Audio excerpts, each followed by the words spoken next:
So good morning. We will go ahead and begin. I would like to welcome each of you that have joined us this morning for this 30-minute webinar to learn more about the SWAP program. My name is Kristen Overstreet, and I am the program coordinator for SWAP. I also have with me today a couple members of my team. I would like to take a minute to recognize so they can give you a wave. The first person is Peg Martin. She and her husband Lee serve as our location coordinators in McDowell County, West Virginia. I also have Stephanie Brosma. She and her husband Pete serve as our location coordinators in Harlan County, Kentucky. So for this webinar, we will have question and answer time at the end. And so feel free to use the chat box to place your questions in as we go along.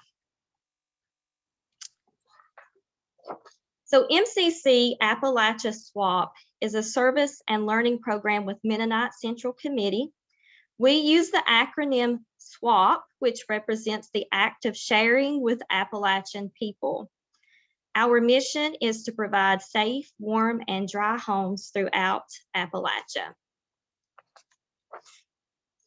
So this is just an overview of what we're going to be going through today so that you know what to expect.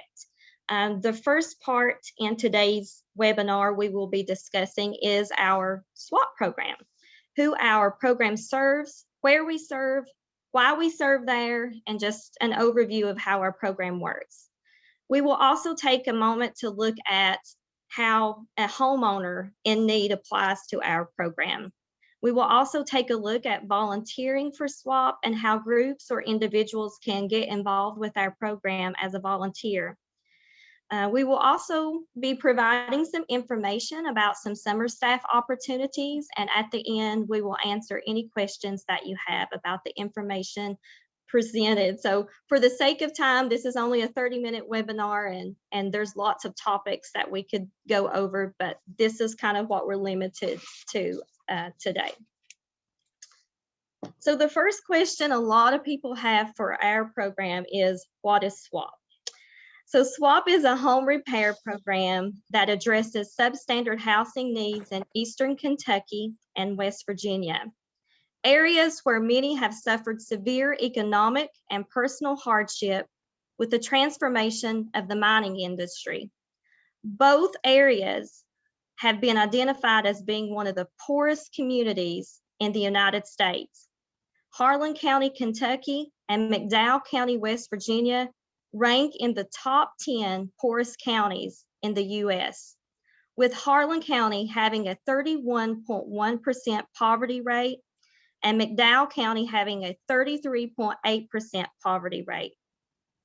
With the poverty and unemployment rates more than double the national average, many of those who could have long moved away. Many of those who stay can barely make ends meet. So the next slide is just going to give you some idea of how we go about getting applications from folks in need in Appalachia who are in need of home repairs. So this is the process of how a homeowner should apply to our program. So the first step is they will submit an application to our program, and they can complete that application online in our website. They can also have us mail them an application, or we can complete the application with them by phone. One thing that we have recognized is that some folks in our area are unable to read or write. So this just gives those folks another alternative to be able to complete that application. Then the application is reviewed by our location coordinators, and it has to meet the criteria. The first thing, a part of that criteria is the location. So it has to be either in McDowell County, West Virginia, or it has to be in Harlan County, Kentucky. Those are the only two locations that we work in Appalachia. The next criteria is income. One of the things that we look at is, do they meet the income guidelines? And for the most part, we really don't have a problem with that. We get so many applications that it's very difficult sometimes prioritize which homeowners we serve and which ones that unfortunately we're not going to be able to get to for that year. We also look at special needs and disabilities, and sometimes that helps us prioritize folks that we help first, and then also our elderly population and widow. So after we review the application and we kind of narrow it down to some homeowners that look like they have needs that we could meet, we complete a home visit to their home to kind of get an idea of what that looks like. We sit down with them, we go over their application. The location coordinators do a walkthrough of the home. And of course, there's things that we have to take into consideration. The first one is safety. And what that means is, you know, we look at the neighborhood. Sometimes we go into neighborhoods that aren't safe. So we have to consider safety in the neighborhood, as well as do we have the resources to be able to complete their job, or skill set for that matter. Sometimes we don't have the skill set because the needs are so great that we don't have the experienced skill set to be able to do the job. So there's so many factors that we have to take into consideration before we actually approve the homeowner application. And another thing that I felt like I needed to mention is contributions by the homeowner. Even though we do not expect for our homeowners to pay for materials, we would like for them to make some sort of contribution, and it's most of the time very, very small, that just gets them invested in what we're doing there in their home. And it could be something small as making a meal for our volunteers that come there and serve. It could be maybe they're physically healthy and they would like to participate and help with the actual, you know, the building and reconstruction in their home. So it can be something very small. It could be a financial contribution. Maybe they have want to pay for something in their home. They could also do that. So we always ask for them to help contribute in some way. And like I said, it could be something very, very small. And this just helps them feel like, you know, we're not just giving them a handout, they're invested in the work we're doing. So it's kind of a mutual sharing process. And then we make a determination if we are able to do the job for that homeowner. And typically we get in contact with them and let them know if their application is approved or if it's not approved, so that they can seek help otherwise with another organization that's similar to ours if we are not able to meet the need. The next part of this is volunteering. A lot of what we do is through the help of just people who extend their help to us in Appalachia through serving as a volunteer. So the next part of this is just what our volunteers' roles are. So SWAP provides volunteer opportunities. And who can become a volunteer, or where do we seek volunteers from? Schools, a lot of times school groups will participate as volunteers. Universities, we've had several universities, Bluffton University, Notre Dame, several colleges have participated in our program. Church groups is a big one. It can be youth groups, or it could be the church as a whole that comes and volunteers their time and services. We've also had it even smaller than that. Families will come, and even individuals that might want to come with another group that really don't have a group themselves. So we take in a lot of different volunteers, and they come from all over the world. It's not just folks in the eastern half of the United States. We get volunteers from all over. One thing that we do encourage is participants should be 15 years or older if they're not accompanied by a parent or guardian. However, we do make exceptions for volunteers that are not accompanied by a parent or guardian. We can have them sign consent for another person that will be with their group to watch over them. We do take people younger than age 15, and we can talk a little bit more about that at the end. But just, think about it like this. They're going to be handling tools, and just for safety measures, we just ask that the child be a little bit older to be able to do those work-related things when we go out to job sites. So 15 years of age or older is kind of a good age to work with that we have found. So the next thing that I want to talk to you a little bit, I've used this acronym SWAP throughout this presentation, and SWAP represents sharing with Appalachian people. We like to think that as volunteers come to serve in Appalachia, that this experience will be much more than a volunteer sharing their time and their skills and helping someone in need. Our hope is that the sharing will be a mutual exchange. In other words, as the volunteer serves the homeowner, the volunteer will not only share their service, but could also share their faith, their family traditions, their life experience, or what it's like from where they're from. And in return, the homeowner will also exchange about what it's like living in Appalachia. So we consider this process a mutual exchange, and that's why we call our program Sharing with Appalachian People, because it's a sharing process. It's not just coming here and serving and doing home repairs. The volunteer learns much about what life is like here in Appalachia, but also you got to think there's people in Appalachia that's never been out of Appalachia. So it's important for those folks that are coming to visit to share about their own culture and what it's like where they're from. And we have these two quotes on our website, but I wanted to share them with you to let you see how powerful this exchange actually is. And the first one comes from Janelle Stoll, who was a youth volunteer from Zion Mennonite Church. And she says, "I came here thinking I would change the lives of people I met. Instead, they changed mine." And the next quote comes from homeowner Donald Honeycutt, and he says, "They show love and compassion for the people they work with. When they left,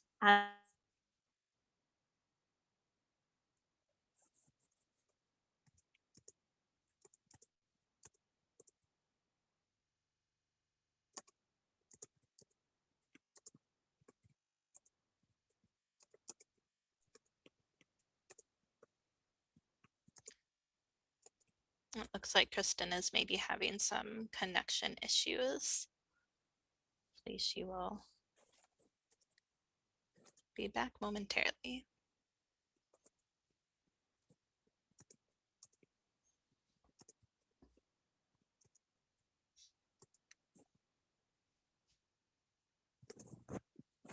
And this is part of technology.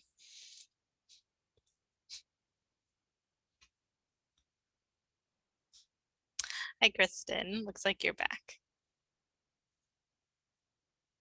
I was just going to say, if not, we could always have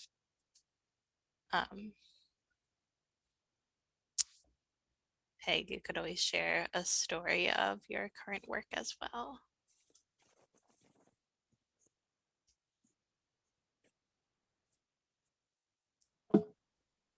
I can try. Yeah. Of course, the pandemic has affected us in a huge way and how SWAP happens. So we've been limited, but we are gearing up for another season. We have a safety plan in place, and I trust that Kristen might mention that and further on in her presentation. But we hope to move forward with some staff and volunteers. Here in Kimball, we work out of a Methodist church. We partner with the Houston United Methodist Church, and we've completely renovated their lower level to house and offer food service and bathroom facilities and everything. So we feel like it's really quite pleasant. It's probably not like any place that volunteers come from for the most part. Everyone's own area is unique, of course, but there's not much flat land. One of our questions on our interview for summer staff is, how do you feel about driving on curving mountainous roads? It's really an applicable question for here. But we feel like we have made a lot of friends with our homeowners. I think of one in particular who, when we first met her, she came across as a real talker. She had lots of stories and had many things to share, and really was the person that made it hit home to me most, that these people have something to share with us. There's a lot of faith among people in Appalachia, and it's not like you're going to come here and share something that they've never heard of before. Be prepared to possibly go home learning something from them that's really significant. And I see Kristen's back, so I'll be happy to share the rest of my story another time. The beauty of internet in these hills and mountains. So I will pick back up where I left. I apologize for that. Our internet just went off. So I think I left off here. So the road to SWAP. If you and your group would like to come to SWAP, I kind of laid out the process of how that would work. So the first step, the most important step, is to select a group leader. So if your church or your organization is interested in coming, and you may be the group leader, the group leader needs to be someone that is willing to be the person in charge of the whole process in terms of paperwork, organizing, the service and learning experience. There's a lot of responsibilities that goes into being the group leader. So you need to choose someone that definitely is a person that is willing to be organized and share all the paperwork and everything that we send to each of the volunteers. The next part of this is you're going to recruit a team of volunteers. So if it's people in your church, we are able to do presentations in your church or your organization if you would like to share more about what we do. And this would be a powerful recruitment technique for us to come and share with you a little more about what we do. And I don't mind a bit to do that. So if you're trying to find folks that would be interested in coming and serving at SWAP, I would be happy to come and give a presentation about what we do, or probably any member of our team would be. You will also need to take in some considerations as you plan and prepare to come to SWAP. The first thing is, typically our summer season begins in June and it runs all the way through August, but we also do have times where you can come in the fall. So it's important that you select 3 dates in mind that would work for your group.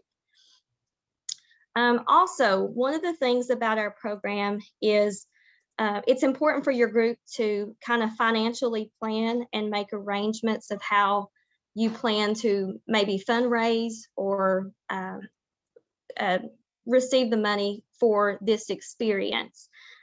So to be able to come to SWAP for a week, and our typical week is from Monday to Saturday, it's generally $340 per volunteer, and that's ages 10 and up. For younger volunteers, the amount is $170 per volunteer. Now, these costs are broken up to cover your lodging from Monday to Saturday. It also covers 3 meals a day, and the rest of that money goes towards supporting building materials for the homeowner that you will be working on for that week. So none of that money is just wasted. It all goes towards a purpose for your volunteer service. Once you and your group have made the decision, hey, we want to come to SWAP, the next step is to complete the online application on the SWAP website, and I can put that information at the end of this webinar. You have 2 locations to choose from to come and serve. The first location is McDowell County, West Virginia. In McDowell County, at our facility there, we can accommodate 25 volunteers normally, but due to COVID, we have made some restrictions, and we're only doing 50% capacity. So we are only able to take 15 volunteers at a time at that facility right now. Also, we have Harlan, Kentucky. Harlan normally can house about 50 volunteers, but due to COVID restrictions, we're only able to accommodate safely 25 volunteers. So once you submit your application to us, you will get a phone call from our administrative assistant to confirm your dates and explain the next steps to the road to swap. We will also take care of all the group payment arrangements and put you on a payment plan. Whatever works for you, we work with you and are flexible. And then lastly, our administrative assistant will connect you with a location coordinator. Once you arrive at SWAP, so our typical SWAP week runs from Monday to Saturday. You will arrive on Monday afternoon, and that evening at some point you will have what's called an orientation for you and your group. And during that orientation, your location coordinator will go over the routines, expectations, safety on the site, and safety in the facility. They will talk to you a little bit about Appalachian culture and present to you any other important information that they feel like you need to know before you start your service. So we get a lot of questions about, well, what does a typical day at SWAP look like if you're a volunteer? And this kind of gives you a general overview of what that looks like. And you get up early at 6 a.m. and the journey begins. From making your lunch that you will eat at your lunch break to a morning devotion with you and your group. By 8 a.m., you're traveling to your work site, and I forgot breakfast. Breakfast is the most important meal of the day, and I forgot breakfast at 7 a.m. You will get fed, I promise. At 8 a.m., you're traveling to your work site, and here's something that's really important that I also point out. We get questions, do I have to be experienced in working with home repair? Do I have to know how to do, build a ramp? Do I need to know how to do these skills? No, that's the beauty of our program. Your location coordinator, your job site coordinator takes time to teach you and your volunteers about how to use certain tools. They could teach you a skill. So we also share with you guys. So I just wanted to point that out, but we are thankful for volunteers that come and do have some skill set, but we also accommodate those that don't. So you work on the job site until around 4 p.m. And then in the afternoon, you come, you get cleaned up. The crew leaders have a meeting, and by 6 p.m. you're eating your dinner. And then between around 7 o'clock starts the evening sessions. And these are activities that broaden volunteers' awareness of the history and culture of the region. One day, either on Wednesday or Thursday, is usually a short work day. So we only work you half the day, and then you're free to go and visit some of the sights and sounds and places in Appalachia, and we provide you with a list of those places. Devotions in the afternoons and worship services also sometimes take place in the evenings, or always take place in the evening. So there is time for that. By 8:30, you are winding down for the day, and by 10:30, lights are out. So that is pretty well what you can experience as a volunteer. I also wanted to mention that if there's folks out there that are interested in maybe serving longer than that week time, there is also the opportunity to do a 10-week assignment in a role for SWAP. And we consider these folks summer staff. And we currently have 2 positions open. The first position is the job site coordinator. This is a 10-week assignment, and some of the job description or responsibilities that you will be responsible for as the job site coordinator is to oversee work projects. You do a lot of communication in this role with the location coordinators, volunteers, and other staff members. The job site coordinator is also responsible for organizing, coordinating the materials and tools to job sites, as well as transporting those tools and materials to job sites. And last but not least, this person may also facilitate and assist in evening sessions and worship. On our website, you can find the full job responsibility and description for this role, but we are currently looking for job site coordinators to fill positions in Harlan County, Kentucky, as well as McDowell County, West Virginia. Another position that we currently have open is our meals coordinator. This is also a 10-week assignment, and the meals coordinator is responsible for planning balanced nutritional meals for our volunteers. They also assign kitchen and cleanup duties. They are also responsible for meal prep. And of course, we would like for them to facilitate, when possible, evening sessions and worship.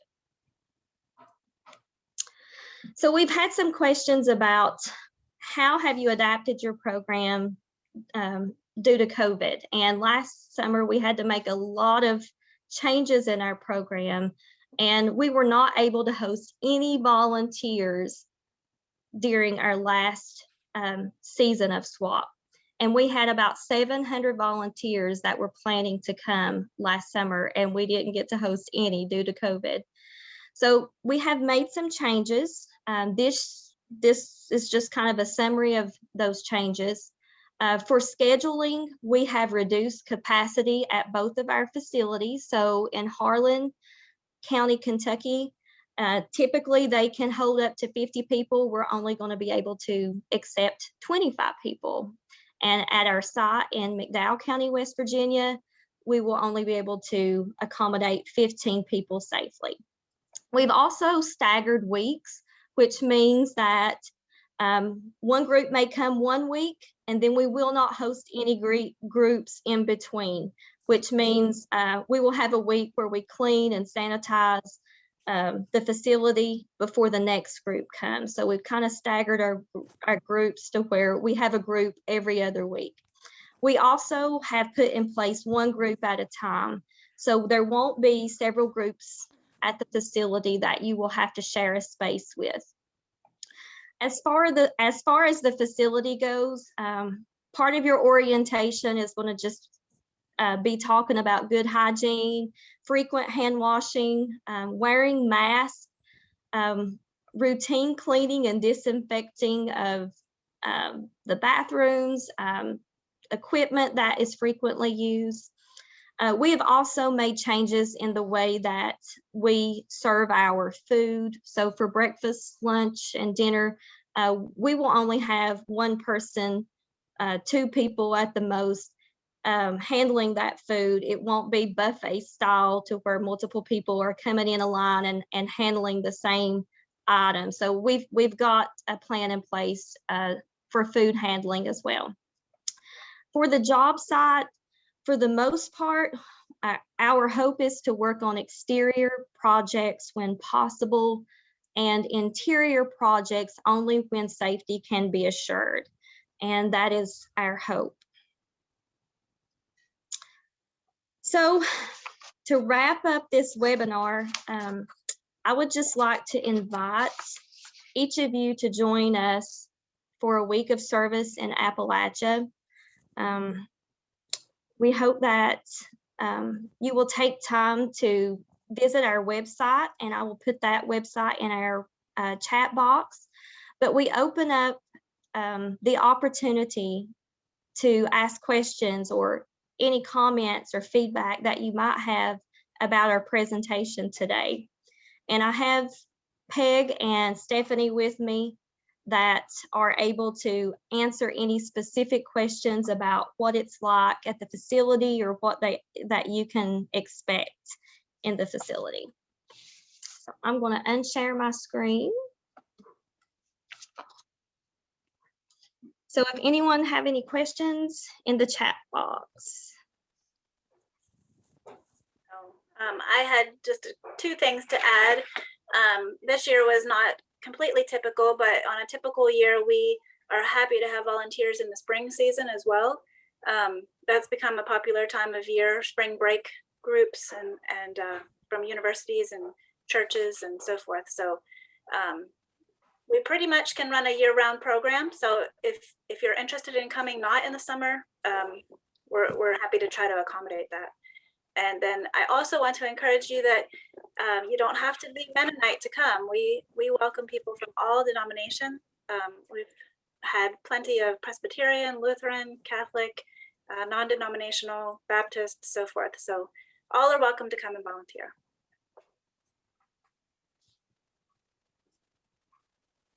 We have a question. The question is, with the COVID restrictions limiting the cruise to one group, does this eliminate the possibility of individuals volunteering if they don't have a group to come with?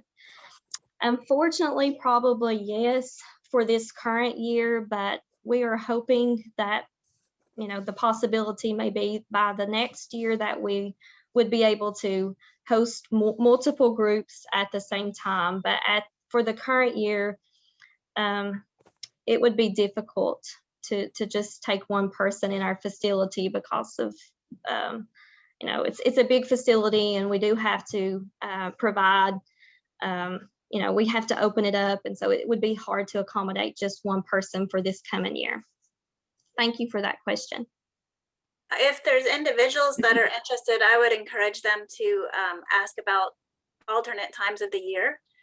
We could probably accommodate individuals more in the spring and the fall, and possibly even some of the winter months. That's a good idea, Stephanie. I hadn't thought about that. Thank you.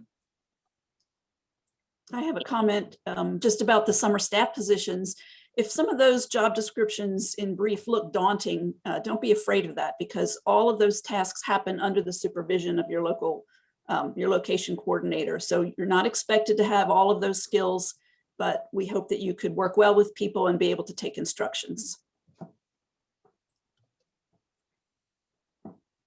So another question came in, will groups be expected to wear masks while outside on jobs? So right now we are doing exactly what our public health officials have instructed us to do about wearing masks. But we do realize there's times when you are working on jobs on the outside where folks are very, very spread out and are not interacting with anyone. And it is hot. We will not lie. It is hot in the summer. And so, yes, there are times when you will be able to not have to wear that mask when you're working on the exterior of projects. But when you're in close interaction, we strongly suggest that you wear that mask, even if you're outdoors. Are the volunteers asked to provide some tools? Do you girls want to answer that?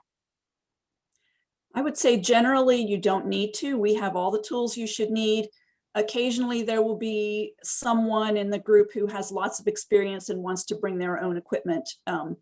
And that's something we can talk to you about as location coordinators when the time nears. But for the most part, we have everything you need. You might need to bring gloves or goggles, depending on, you know, some of the sites have lots of those and some of them need you all to bring your own. So it varies, but for the most part, we have all the tools. We have another question. Is there a small, if there is a small group coming, could a couple or individual join with their group? So I think that we could accommodate it better out of our peak. What do you girls think? Maybe during a time that's not in our peak season, maybe in the fall. What would you suggest? Yes, although we've had it before where a church from, let's say there's a church from Chambersburg, Pennsylvania, and they want to invite some other people to come with them from their area. They would all be considered one group. But if they're totally coming from a different area and not connected at all, I would say let's look for an alternative time. And that's all COVID related. Ordinarily, we welcome groups to join from all over. Yeah. Yes. We have another question. What is the summer staff expected to do on their weeks without volunteers? I would say that we would work together as a crew, as a single crew all together, and still go out in the community and do projects. That's what we plan in Harlan as well. And then as far as meals coordinators, sometimes they'll be given the opportunity to go on the job site, but then we also connect with our local food pantry and soup kitchen. We may do some work there as well. And there may be extra things in the kitchen we could do ahead of time to get ready for the next week. So it'd be a variety of jobs on the weeks in between. Another question is the supper meal provided or on your own? Supper meal is breakfast, lunch, and dinner are provided by SWAP, except for Monday. When you arrive, you will come already having had your supper and arrive after that. And then on Saturday morning is a lighter breakfast so that you can get on your way pretty promptly in the morning. But we do provide all the meals while you're here. Volunteers are welcome to bring extra snacks if they like, but I think we provide good, substantial hot meals. Another thing is on Thursday, the half day, we do encourage groups to choose a local restaurant to eat out at. So you could be prepared for that. And like Peg said, bring your own snacks, but the 3 basic meals are provided. For the summer work weeks, should we assume that you would want the groups to fill the lodging capacity? For example, in West Virginia, you would want the groups to be 15, or is there a minimum group size less than 15 that you would like to see? So I can answer that. Our maximum is 15, so we will take less than 15. So yeah, we would take less than the 15 that we have reduced it down to.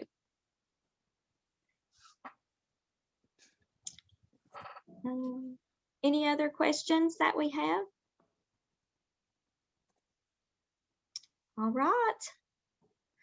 Well, if you do have questions, feel free to email me. I can put my email in the chat box, and we would gladly answer any of your questions that you have, or you can visit our SWAP website, and that is also listed in the chat box, and it will give you additional information for you to review. All right. Thank you all for joining us today, and we hope to see you in SWAP.